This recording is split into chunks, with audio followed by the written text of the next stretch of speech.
Innal hamdalillah nahmaduhu wa nasta'inu wa nastaghfiruh wa na'udzu billahi min shururi anfusina wa min sayyiati a'malina. May yahdihillahu fala mudilla lahu wa may yudlilhu fala hadiya lahu. Allahumma shalli wa sallim ala sayyidina Muhammadin miftahi babi rahmatillah adada ma fi ilmillah salatan wa salaman daimaini mutalazimaini bidawami mulkillah wa ala alihi wa sahbihi wa mawalah amma ba'du. Rabbi shrah li sadri wa yassir li amri wahlul 'uqdatam min lisani yafqahu qawli. Subhanaka la ilma lana illa ma 'allamtana innaka antal alimul hakim.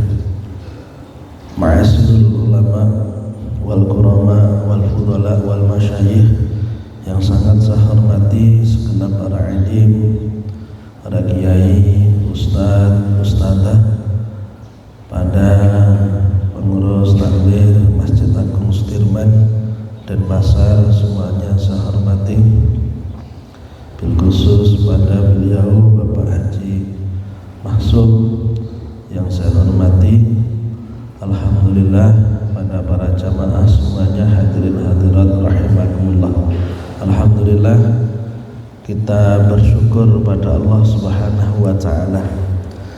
Di pagi hari ini kita kembali dipertemukan Allah dalam kajian subuh rutinitas setiap Sabtu subuh di Masjid Agung Sudirman ini. Mudah-mudahan kajian subuh yang kita adakan pada kesempatan pagi hari ini bermanfaat bagi kita semua. Pada kesempatan ini saya akan membacakan salah satu makalah yang ada dalam kitab Naswaihul Ibad, yakni di makalah yang ke-22 dari bab Rubai, bab yang menerangkan tentang 4 perkara. Bismillahirrahmanirrahim. Wal maqalatu ats-tsaniyatu wal 20. Makalah yang ke-22 An Umar radhiyallahu anhu. Makalah atau dawuh atau nasihat datangnya dari Sayyidina Umar bin Khattab, salah satu sahabat Nabi yang terkemuka. Beliau sampaikan, wallahi mabtulitu bibaliyatin illa wa kana lillahi alayya fiha arba'u ni'amin. Wallahi, demi Allah, mabtulitu, tidaklah aku diberi ujian, bibaliyatin, dengan satu ujian, illa wa kana lillahi, kecuali ada padaku, aliyya, bagi Allah, diberikan padaku, fiha, dalam ujian tersebut, arba'u ni'amin, 4 nikmat. Kata Sayyidina Umar bin Khattab, tidaklah Allah mengujiku dengan satu ujian kecuali dalam ujian tersebut terdapat 4 nikmat. Hadirin wal hadirat rahimakumullah. Sebelum kita membahas 4 nikmat apa yang sekiranya terdapat dalam setiap ujian dalam pandangan Sayyidina Umar bin Khattab, yang perlu kita ketahui bahwasannya sekarang kita ini hidup di dunia. Hidup di dunia ini tidak lepas dari namanya cobaan, ujian yang datangnya dari Allah Subhanahu wa taala. Memang Allah menjadikan dunia tidaklah seperti yang kita bayangkan, penuh dengan kenikmatan, penuh dengan kebahagiaan. Ada satu ketika atau satu sisi yang mana kita akan dihadapkan pada suatu keadaan di mana keadaan itu tidak sejalan dengan yang kita inginkan. dunia ini daru ta'abin wa nasobin, tempat banyak terjadi kesusahan dan kesulitan. Makanya Syekh Hasan Asyadili melihat dunia ini pada dasarnya banyak sulitnya dibandingkan dengan mudahnya, banyak susahnya dibandingkan dengan senangnya. Andaikan mendapatkan kesenangan itu bonus, sebenarnya yang ada adalah kesusahan. Sehingga ketika orang siap menghadapi kesusahan, dia tidak akan kaget, dia tidak akan panik ketika benar-benar menghadapi kesusahan, karena sudah siap. Ketika orang itu dalam berkompetisi siap untuk kalah, andaikan dia mengalami kekalahan, tidaklah akan menjadi suatu permasalahan baginya, biasa, karena memang ada menang, ada kalah. Namun jika tidak siap mengalami kekalahan, maka kekalahan itu akan menjadi masalah besar baginya. Di dalam kitab Hikam, Asy-Syaikh Ibnu Athaillah Sakandari menyampaikan, lantas tahrib buku al-aqdar matunta bihadidar. Janganlah kamu itu heran adanya hal-hal yang tidak menyenangkan yang kamu alami selama kamu ini di dunia. Kenapa? Karena memang sifatnya dunia ya seperti itu, sebagai pembanding antara kondisi dunia dengan kondisi surga. Kalau kondisi dunia tidak akan kita dapatkan kesenangan yang sepenuhnya, kita pasti tidak akan merasakan kepuasan. Kalau nanti kita dimasukkan ke surga, yang ada adalah kepuasan, tidak ada kesedihan sama sekali. Sehingga ungkapan orang yang berada di surga, alhamdulillahilladzi adhaba annal hazan, segala puji bagi Allah yang telah menghilangkan kesusahan dariku. Seneng dan seneng kalau di surga. Tapi kalau di dunia, tidaklah kita dapatkan seperti apa yang ada di surga. Senengnya pasti akan bercampur dengan seneng. Senengnya ada susahnya, artinya tidak akan kita dapatkan kepuasan seperti yang kita bayangkan. Kita ingin mendapatkan sesuatu, kemudian kita bersusah payah untuk mendapatkan sesuatu itu. Apa yang kita rasakan setelah mendapatkannya? Seringkali yang kita rasakan tidak seperti yang kita bayangkan, biasa-biasa saja, padahal itu merupakan impian kita. Walaupun kita berhasil meraih impian kita dunia ini, namun yang kita rasakan tidaklah seperti yang kita bayangkan sebelumnya. Seolah-olah kita pasti akan puas, pasti kita akan bahagia, tidak akan mengalami kekecewaan, kesedihan dan lain sebagainya. Hadirin hadirat rahimakumullah, kalau memang kenyataannya dunia itu seperti itu, maka kita harus bisa menyikapi segala kesusahan, segala masalah yang kita alami di dunia ini dengan sikap yang benar. Tidak melihat masalahnya, namun melihat hikmah di balik setiap masalah yang terjadi. Kalau kita bisa mengambil hikmahnya, maka masalah tidak akan jadi masalah. Masalah akan menjadi suatu nikmat. Musibah tidak akan jadi musibah, justru musibah berubah menjadi nikmat. Idza fataha laka babbal fahmi ada al-man'u ainul ata.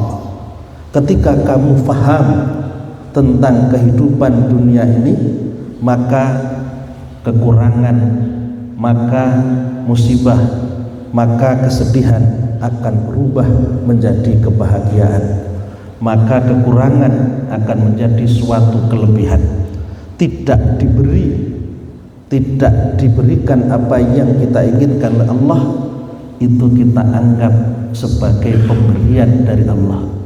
Tidak diberi itu kita anggap sebagai pemberian.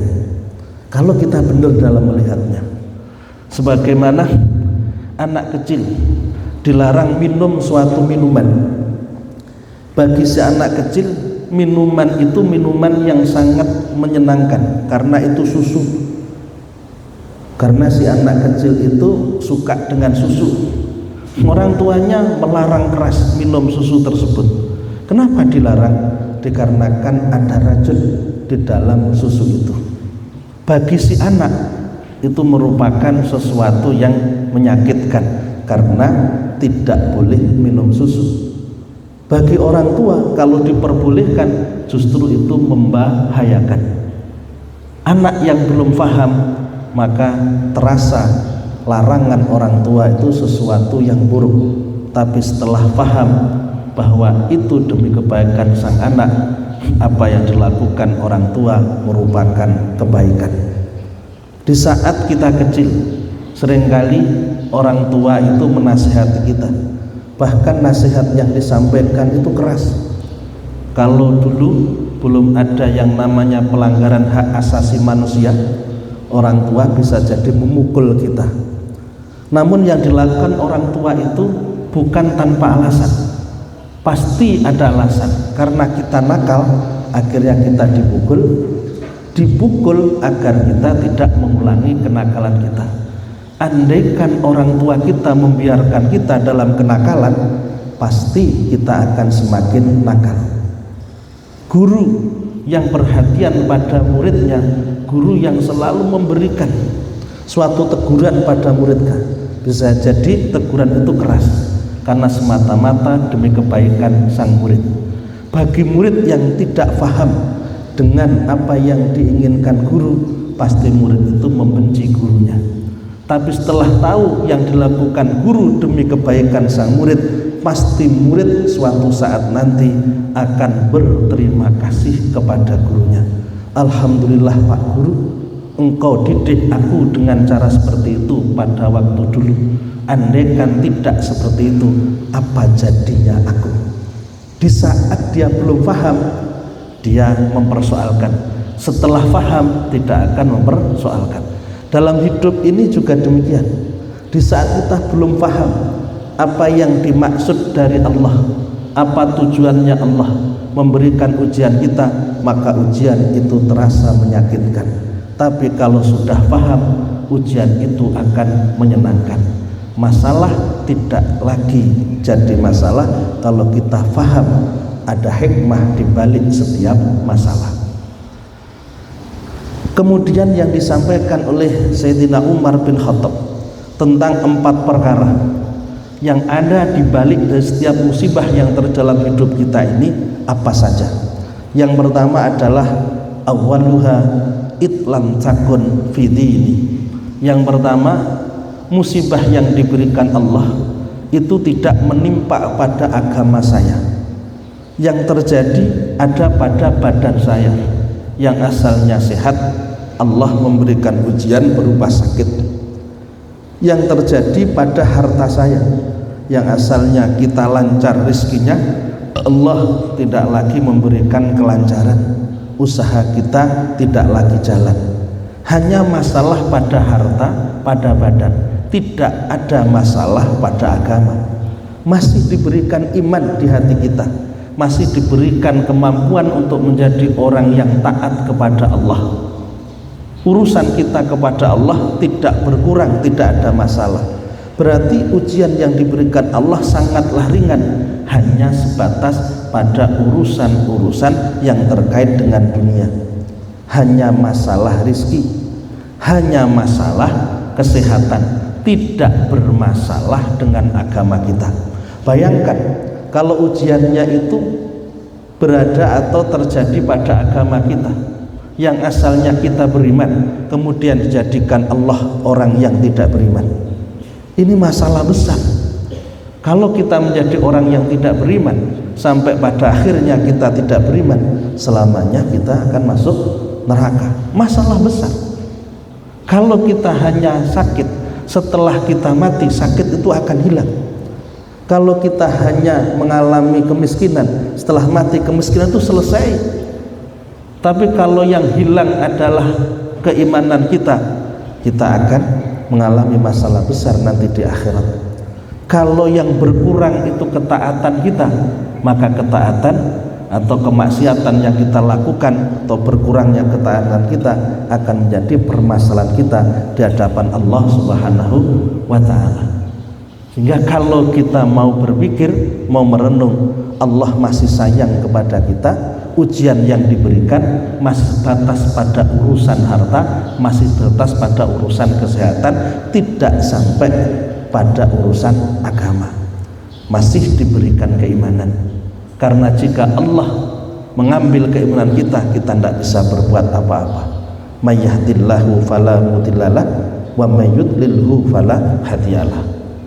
Kalau Allah tidak memberikan taufiknya kepada kita, yang asalnya kita ibadah bisa jadi tidak menjalankan ibadah, karena ibadah kita bisa kita lakukan semata-mata karena ada taufik, ada pertolongan yang diberikan Allah kepada kita. La haula wala quwata illa billahil aliyil azim. Kalau kita melihatnya seperti itu, akan kita anggap ringan ujian kita sebesar apapun ujian itu.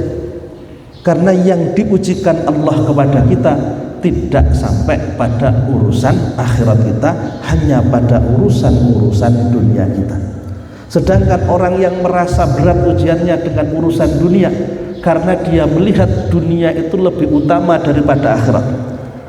Tapi kalau melihat yang utama adalah akhirat, ujian dunia itu tidak akan dianggap berat, pasti dianggap ringan. Karena pada dasarnya hidup di dunia ini hanya sementara, dan akan hidup di akhirat selamanya. Innamal hayatud dunya mata'. Sungguhnya kehidupan dunia ini hanyalah kesenangan yang sementara. Wa innal akhirata darul qarar. Sedangkan akhirat itu tempat kita yang selamanya, tempat menetap yang selamanya. Yang pertama. Kemudian yang kedua, kata Sayyidina Umar bin Khattab, wasani itlam takun a'dhamu minha. Yang kedua, ujian yang diberikan kepada kita itu ada yang lebih berat dibandingkan dengan kita. Ujian yang diberikan orang lain jauh lebih berat dengan apa yang diberikan pada kita. Tidak seberapa kalau kita melihat orang seatas kita. Ujian kita berupa harta benda, kita masih diberi kesehatan misalkan. Ada orang yang diberi ujian, harta bendanya tidak ada, kesehatannya juga tidak ada. Orangnya sudah sakit, kehidupannya susah. Bahkan tidak ada orang yang merawatnya bisa jadi. Berarti kita itu kalau melihat orang lain, bisa jadi yang kita alami itu jauh lebih ringan dibandingkan dengan orang lain. Kalau kita di rumah, seolah-olah kita itu mengalami ujian sendiri. Kalau kita berada di rumah sakit, kita lihat orang-orang yang sakitnya, yang kondisinya lebih parah daripada kita akan mengatakan, alhamdulillah saya mengalami ujian yang lebih ringan dibandingkan dengan mereka. Kebanyakan dari kita lebih melihat orang sebawah kita dalam urusan ujian, sehingga seolah-olah ujian yang diberikan Allah pada kita lebih berat dibandingkan dengan orang lain, bahkan paling berat. Saya ini orang yang paling berat ujiannya, saya sudah tidak mampu untuk menerimanya. Daripada saya seperti ini, lebih baik saya mati saja. Keputusasaan yang terjadi karena mikirnya salah, selalu melihat ke bawah, tidak melihat ke atas orang yang lebih berat ujiannya, sehingga terjadilah keputusasaan. Padahal la tayasu mir rauhillah, janganlah kalian semua berputus asa dari rahmatnya Allah.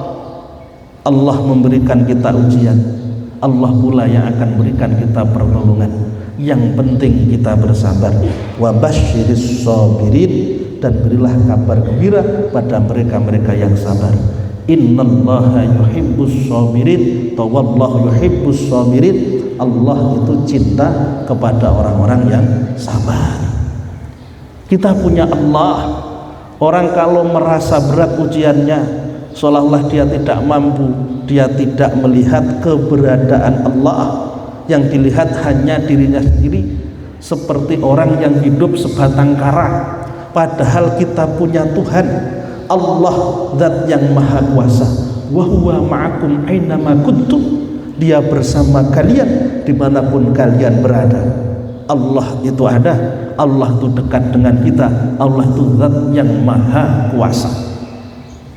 Fasubhanalladzi biyadihi malakutu kulli syai', maha suci zat di mana dalam kekuasaannya kerajaan segala sesuatu. Yang menentukan semuanya Allah. Jika Allah ngasih kita ujian, Allah juga kuasa ngasih kita pertolongan dari ujian. Maka kita sandarkan, kita serahkan, kita pasrahkan semuanya kepada Allah Subhanahu wa ta'ala. Wa may yatawakkal 'alallah fa huwa hasbuh. Barang siapa yang bertawakal kepada Allah, Allah akan mencukupinya. Jangan merasa sendiri. Kita harus merasa bahwa diri kita selalu diawasi oleh Allah. Kita selalu yakin bahwa Allah akan selalu bersama dengan kita jika kita senantiasa sabar atas ujian yang diberikan Allah kepada kita. Yang ketiga, watsalits itlam yakun muhramar ridha biha. Yang ketiga, itlam yakun muhramar ridha biha. Yang ketiga adalah di mana Allah menjadikan saya ridho atas ujian tersebut, menjadikan saya sabar atas ujian itu. Ridho kita terhadap qada qadarnya Allah, sabar kita terhadap ujian Allah, itu merupakan anugerah yang diberikan Allah kepada kita. Banyak orang yang tidak ridho dengan takdir yang diberikan Allah kepadanya. Banyak orang yang tidak mau bersabar atas ujian yang diberikan Allah kepadanya. Kita dijadikan Allah ridho, kita dijadikan Allah sabar, itu sebagai nikmat yang besar yang diberikan Allah kepada kita. Sebagian dalam hadis qudsi Allah sampaikan, malam yardo biqadai walam yasbir ala balai walam yashkur ala na'mai falgal tamis robban siwaya. Barang siapa tidak ridho terhadap takdirku, barang siapa tidak sabar terhadap musibahku, barang siapa tidak syukur atas nikmatku, maka carilah Tuhan selain aku. Wal yakhruj min tahtis samai, dan keluarlah dari bawah langitku. Allah mengusir kita dari buminya. Allah menyuruh kita untuk mencari Tuhan selain Dia. Tidak mungkin kita akan mendapatkan Tuhan selain Allah. Tidak mungkin kita bisa tinggal selain di buminya Allah Subhanahu wa ta'ala. Ridho terhadap takdir, sabar terhadap musibah, itu anugerah, itu merupakan fadl yang diberikan Allah pada kita, rahmat yang diberikan Allah pada kita. Tidak semua orang bisa. Ada orang yang hidupnya selalu mengeluh atas keadaan yang dialami, bolak-balik sambat maut gitu. Padahal tidak seberapa ujian yang diberikan, tapi selalu tidak terima. Kenapa kok begini? Allah tidak adil, Allah tidak sayang, dan lain sebagainya. Sikap yang seperti itu, sikap yang tidak pantas dilakukan seorang hamba kepada Tuhannya. Kenapa? Karena Allah itu sayang kepada kita, lebih besar sayangnya Allah kepada hambanya dibandingkan sayangnya orang tua kepada anaknya. Karena kita salah dalam melihat, seolah-olah yang buruk itu sebagai keburukan, yang baik sebagai kebaikan. Padahal yang buruk bisa sebagai kebaikan dan yang baik sebagai keburukan. Wa asan takrahu syai'an wa huwa khairul lakum wa asan tuhibbu syai'an wa huwa syarrul lakum wallahu ya'lam wa antum la ta'lamun. Seolah-olah kamu itu benci kepada sesuatu padahal itu baik bagimu. Nah, seolah-olah kamu itu cinta pada sesuatu padahal itu buruk bagimu. Allah mengetahui di mana kalian semua tidak mengetahui. Kita harus meyakini bahwa pilihan Allah adalah pilihan yang terbaik, apapun itu bentuknya. Jangan hanya melihat di permukaannya, jangan hanya melihat di luarnya. Mari kita lihat hikmah di balik semuanya. Kalau kita faham dengan apa yang diinginkan Allah, pasti tidak akan ada masalah dari setiap ujian yang diberikan Allah pada kita. Yang terakhir, warrabi inni arju as-sawaba 'alaiha. Yang keempat, aku berharap Allah memberikan pahala atas musibah yang diberikan. Yang keempat, dengan adanya musibah ini berpotensi akan mendatangkan pahala besar dari Allah Subhanahu wa taala. Pahala dari apa? Dari sabar. Di mana a'malul qulub, perbuatan-perbuatan hati itu nilainya lebih besar daripada perbuatan zahir. Ulama sufi mengatakan dzurratun min a'malil qulub khairun min amthal jibal min a'mal jawarih. Sebesar semut dari perbuatan hati, dari amalan hati itu lebih baik daripada sebesar gunung dari amalan zahir. Puasa amalan zahir, sholat amalan zahir, baca Al-Quran amalan zahir, itu kita anggap sesuatu yang pahalanya besar. Ternyata sebesar gunung dari amalan zahir ini masih kalah dengan sebesar semut dari amalan batin. Amalan batin atau amal solih yang dilakukan oleh batin kita itu diantaranya adalah sabar. Dan tidak mungkin kita bisa sabar kalau tidak ada musibah yang diberikan Allah kepada kita. Berarti dengan adanya musibah Allah akan memberikan kita pahala besar, karena dari musibah kita bisa bersabar. Nikmat ada di balik musibah. Dan bisa jadi amalan-amalan zahir ini tidak cukup untuk menjadikan kita selamat di akhirat, karena masih banyak hal-hal yang salah yang kita lakukan. Mungkin kurang ikhlasnya, mungkin kurang khusyuknya, mungkin ada bercampur dengan haramnya, sehingga tidak diterima oleh Allah dan tidak akan bisa menyelamatkan kita di akhirat, tidak akan menjadikan kita masuk surganya Allah. Sehingga Allah mendongkraknya, sehingga Allah menjadikan amal batin itu sebagai penyempurna dari kekurangan-kekurangan amal zahir. Kalau memang ujung-ujungnya akan menjadikan kita mendapatkan pahala dari Allah, apa masalah? Apakah jadi masalah musibah yang diberikan Allah pada kita? Tentunya tidak ada masalah. Wong akhirnya menguntungkan bukan merugikan. Orang yang menjadikan musibahnya, menganggap musibahnya sebagai masalah karena menganggap itu merugikan. Tapi kalau orang itu melihat musibahnya sebagai hal yang menguntungkan, pasti tidak akan menjadikannya sebagai masalah. Inilah yang disampaikan oleh Sayyidina Umar bin Khattab pada kita, tip atau cara kita dalam menghadapi musibah yang diberikan Allah pada kita, yang mana ketika kita hidup dunia tidak mungkin bisa lepas yang namanya musibah. Roda berputar, kadang di atas, kadang di bawah. Mari kita renungkan betul 4 hal ini. Dari setiap musibah ada nikmat, paling tidak ada 4. Yang pertama, musibah tidak terjadi pada agama. Yang kedua, di dalam musibah tersebut ada orang yang lebih berat ujiannya dibandingkan kita. Yang ketiga, kita bisa ridho, kita bisa sabar dari musibah yang diberikan. Yang keempat, di mana pahala besar akan diberikan Allah pada kita. Mudah-mudahan apa yang saya sampaikan pada kesempatan pagi ini bermanfaat bagi kita semua, dan saya ucapkan terima kasih atas segala perhatian, mohon maaf atas segala kekurangan. Wallahul muwaffiq ila aqwamit thoriq. Assalamualaikum warahmatullahi wabarakatuh.